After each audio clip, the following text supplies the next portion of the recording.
أنا أمي متوفي قبل 8 سنوات 8 شهور،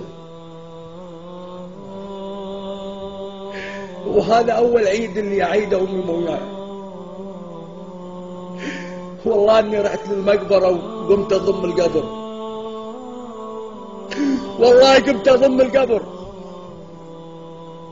وكنت أتمناها إنها ترجع عشان بس أبوس رجلها. تكفون يا شباب اللي أمه وأبوه موجود الحين، أول ما يطلع من يروح يبوس راسها وراسها ويقول لهم أنا آسف.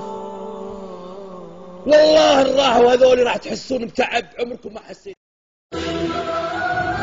يما من اللي باقي من بعدكم حي، يما من يسوي لنا ما تسوين، يما بدت ترجف من سكاتك يدي، يما يا ليتك لو بكلمة تردين، يما خطير الحال ما ينفع القي، يما من يجفف دموع المساكين، يما ترى الدنيا بدونك ولا شيء، يما فديتك بالعمر لا تموتين، يما كفي بالعين ما حصل